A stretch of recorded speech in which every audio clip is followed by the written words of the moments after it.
Bismillahirrahmanirrahim. Assalamualaikum warahmatullahi wabarakatuh. Alhamdulillahirrabbilalamin wa bihi nasta'in ala umurid dunya waddin. Wassalatu wassalamu ala asyrafil anbiya wal mursalin wa ala alihi wa ashabihi ajma'in. Amma ba'du. Baik, di sini saya akan menjelaskan mengenai makna ikhlas. Ikhlas berasal dari kata khalasa yang berarti murni atau tidak campur, jelas dan bersih. Secara istilah, ikhlas diartikan sebagai suatu bentuk kejujuran seorang hamba terhadap Allah Subhanahu wa Ta'ala. Selain itu, ada pun beberapa pendapat tokoh Islam mengartikan Islam sebagai berikut. Menurut Abu Thalib Al-Makki, yang dikutip oleh Lulu'atul Jizanah, menyatakan bahwa ikhlas merupakan pemurnian dari hawa nafsu dan perilaku penyimpangan. Kemudian, menurut Al-Qushairi, ikhlas adalah penanggulan al-haq dalam semua orientasi ketaatan. Lalu menurut Al-Ghazali menyatakan bahwa amal yang sakit adalah amal yang tidak meminta balasan apapun dari Allah Subhanahu wa Ta'ala, bahwa tidak dikehendaki dengan amal itu yang ditujukan kepada Allah Subhanahu wa Ta'ala saja. Dan itu adalah isyarat keikhlasan seorang hamba yang dikatakan as-sidiki, yaitu ikhlas yang mutlak.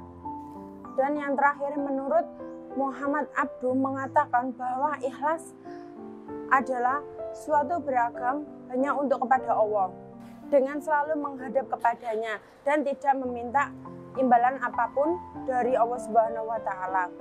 Dari beberapa pendapat di atas disimpulkan bahwa ikhlas merupakan kesucian hati dan kemurnian perbuatan. Lalu ikhlas adalah suasana yang bisa memotivasi kita dari perbuatan kita, agar kita tidak meminta imbalan apapun dari Allah Subhanahu wa Ta'ala. Seseorang dikatakan memiliki sifat ikhlas adalah dia melakukan suatu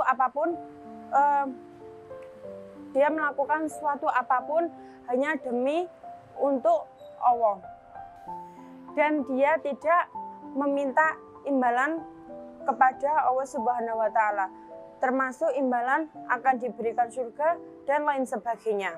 Dalam pandangan ilmu tasawuf, ikhlas mempunyai tingkatan-tingkatan tersendiri. Yang pertama yaitu ikhlas awam. Ikhlas awam ini yang dimaksud adalah melandasi suatu perbuatan yang ditakutkan hanya kepada siksa Allah. Yang kedua yaitu ikhlas hawas, yang didorong dengan niat yang ingin meminta balasan dari Allah. Yang ketiga yaitu ikhlas hawas al-hawas, yang dilakukannya dengan kesadaran dan niat hanya kepada Allah dan mempercayai semua yang ada milik Allah Subhanahu wa Ta'ala tanpa meminta imbalan apapun itu.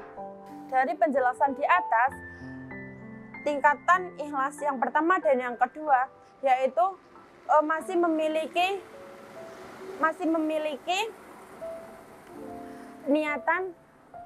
niatan atau balasan dari Allah. Yang ketiga yaitu dari niat dan percaya akan semuanya ini milik Allah Subhanahu wa Ta'ala. Mungkin itu saja yang dapat saya sampaikan. Kurang lebihnya saya mohon maaf yang sebesar-besarnya. Nun wal qalami wa ma yasturun. Wassalamualaikum warahmatullahi wabarakatuh.